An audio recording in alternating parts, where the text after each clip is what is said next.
उदयनराजे एकत्र आले आहेत. उदयनराजेंचा सातारा लोकसभा निवडणुकीचा प्रचार एकत्र करणार असे वक्तव्य रामराजे यांनी केले आहे. सर्व आमदार उपस्थित राहणार आहेत.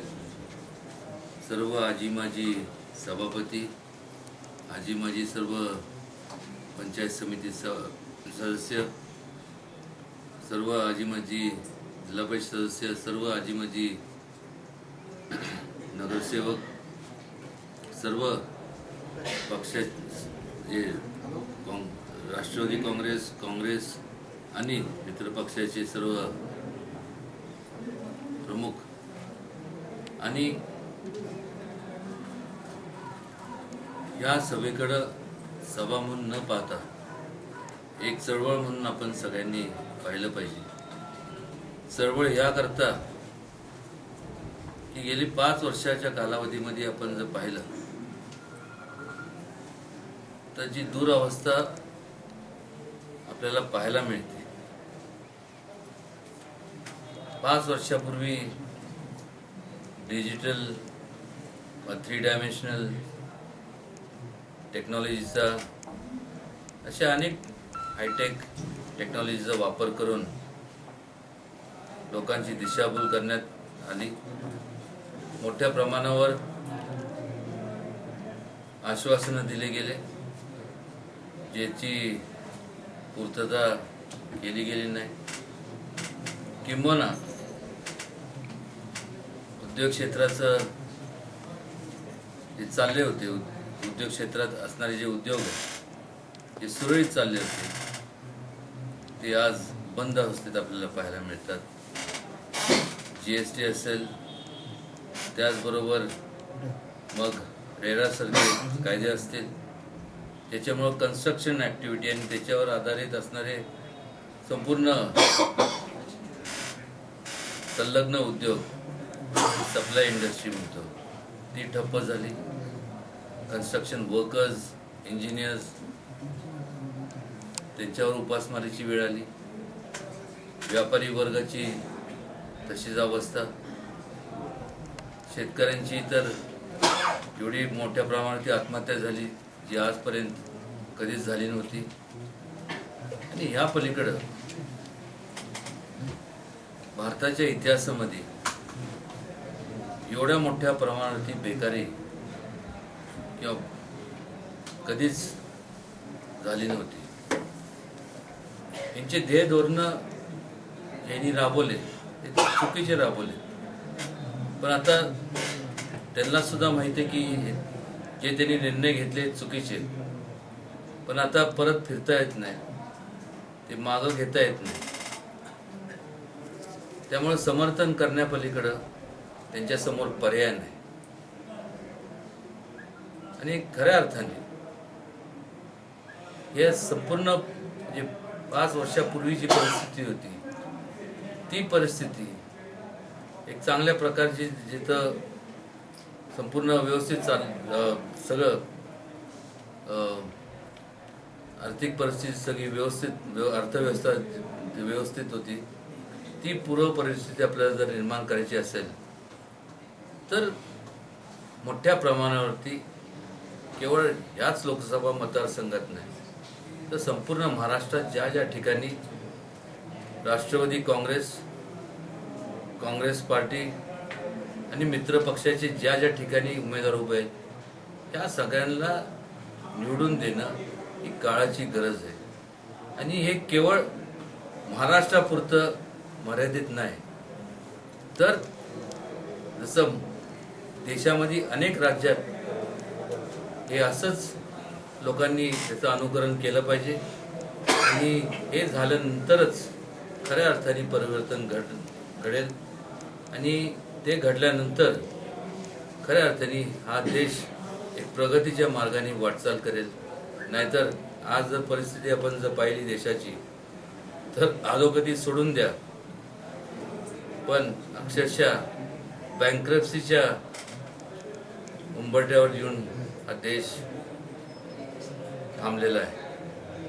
अर्थव्यवस्था फक्त आता डरमळीत झालेली, कोणाला काही माहीत नाही. एक प्रकारचं एवढी अस्थिरता कधी निर्माण झाली नव्हती आणि त्यामुळं प्रत्येकाने विचार केला पाहिजे. निवडणुका ठीक आहेत, या लोकशाहीमध्ये दर 5 वर्षानंतर निवडणुका होतात. कोण विजयी होतं, कोणाचा पराभव होतं, त्याला फारसं महत्त्व नाही. महत्त्व आहे तर ह्या देशाच्या प्रगतीचं. आणि देशाची प्रगती ज्यावेळेस होती त्यावेळेस ओघांनी संपूर्ण देशातले राहणारे प्रत्येक नागरिकाची प्रगती होती.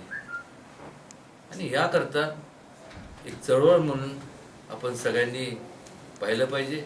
आणि त्याकरता आदरणीय पवारसाहेब, पृथ्वीराज बाबा आणि अनेक सर्व मान्यवर आपल्याला मार्गदर्शन करणार आहेत. मी आपल्या सगळ्यांना विनंती करतो व्यक्तीच्या एक उमेदवार या नात्याने की आपण सर्वजण मोठ्या संख्येने आपण उपस्थित राहावं. मला एक सांगा की मोदीजींनी ह्या 5 वर्षात कधी प्रेस घेतली का? तुम्ही एक बारकाईने विचार करा, आज मीडिया कोणाच्या ताब्यात आहे सांगा मला.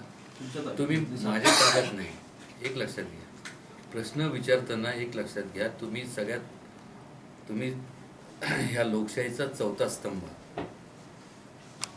काय पोचवायचं लोकांपर्यंत हे तुम्ही ठरवता.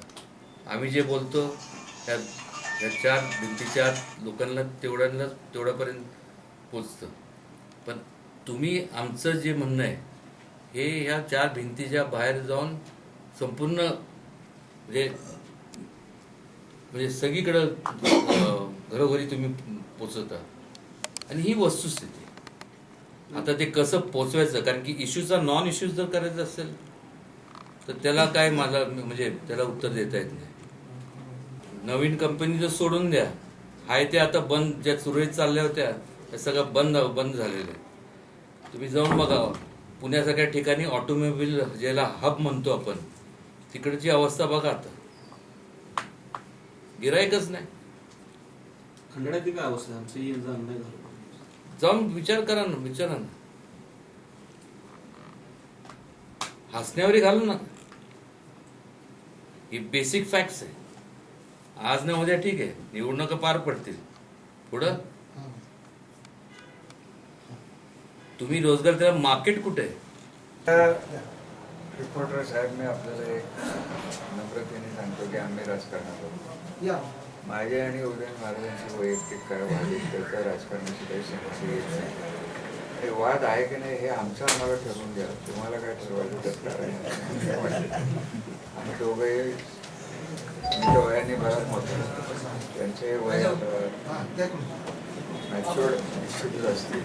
निर्णय आमच्या आम्हाला ठरवून द्या. आज आम्ही आलोय राष्ट्रवादी काँग्रेसच्या खासदारकीच्या संबंधित प्रचाराच्या निमित्त.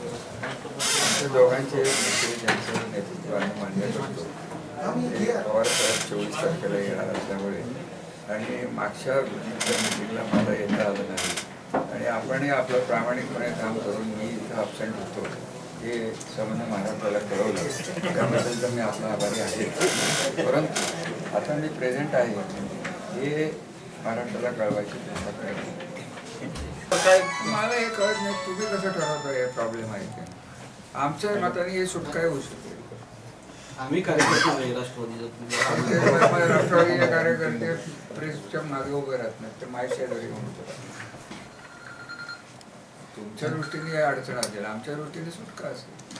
म्हणजे आजचा झालेला जो उद्या भाजप प्रवेश होणार ते सुटका आहे का? ते नक्की होणार आहे का? होऊन तरी आहे. हा मूल जन्मला नाही आलं तर तुम्ही लगेच बारशात घालून त्याचं लग्न करता म्हणलं.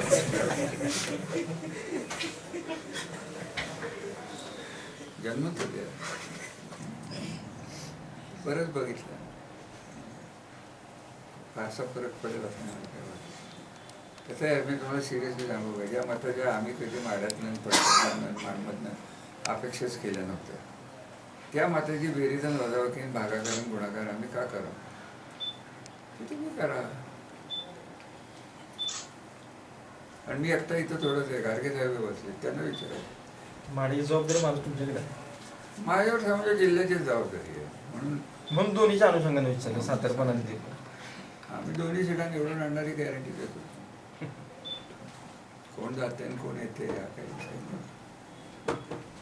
उलट तुम्ही मला विचारण्यापेक्षा त्यांना विचारलं तर बरं होईल की आता खटावमध्ये होळी प्रेम कुठं गेलं. आम्हाला दुष्काळातली होळी प्रेम आठवते. राजकारण हे असंच चालू आहे. तत्वहीन राजकारण झालेलं आहे. एवढंच करा त्याला तिकडं माड मला विचारायचा विषय सांग. इथं आहे का इथं तर तुम्हाला नको असली तरी आहे. पण त्रास होत आहे का आमच्या दोघांचं काही सुखात बसलोय आम्ही. गेले बऱ्याच वर्षात दिसलं नाही, आज एकदम दिसलं म्हणून तू बरं वाटलं ते. वाटलं ना मग तेवढं छापा केलं. असं असताना याच्या आधी दिसलं असतं छापून झालं, आता आज छापायला लागेल. बरं का सगळे असतील, फक्त सातारा जिल्ह्यातल्या गाड्यांना टोल माफ व्हावा एवढं स्वतंत्र झाल्यावर करू आम्ही. निवडणुकीत तुम्ही एकत्र आलाय का याच्या अगोदर पासून एकत्र होता? दत्ताप सर आपण जरा नंतर बोलू. पत्रकारांची चूक झाली बातमी छापण्यामध्ये का त्याच्यामध्ये कॉम्प्रोमाइज झाले? माझी चूक झाली, मी सातारा जिल्ह्यात राजकारणात आलो. आज चाललंय काय विचारताय काय? जे चालले त्याच्यावर विचारले ना. त्यांच्याच प्रचारासाठी आम्ही सगळे येते एकत्र जमलो. त्यांचे मताधिक्य वाढवण्यामध्ये तुमचा स्त्रियाचा वाटा किती असेल ते तुम्ही ठरवायचं, मग मी करून दाखवतो. अहो माझा मतदारसंघ कुठला आहे? अहो तुम्ही रत्नागिरीचा बी प्रचार करू शकता. प्रचार करू शकतो हे बोलला बरं केलं नाही तर मला म्हटलं की प्रायव्हेट रत्नागिरी ते पाडू शकतो. महाराष्ट्रात तुम्ही बोलते काय त्यांना?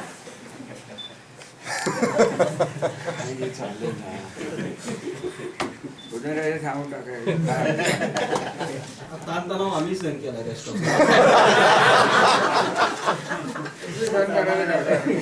ताणतणाव चालला होता त्यांचाच माझा, तुमचा संबंध कुठं आला? मी सुखात आरामात बसलो होतो, ते बाहेर त्यांच्या स्टाईलमध्ये चाललं होतं. तुला त्यात ताणतणाव घ्यायचं काय करायचं?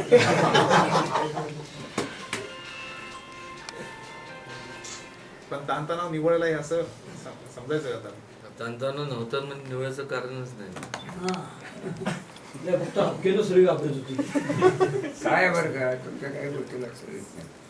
तुम्ही ट्रिक्स जशा करता, तुम्हाला तुमच्या ट्रेडच्या ट्रिक्स आहेत. म्हणजे कुठल्या ह्याच्यातनं काय कॅमेरा, काय चापायचं, काय आम्ही तुमच्या घरी काय करतो त्यातला हा एक प्रकार.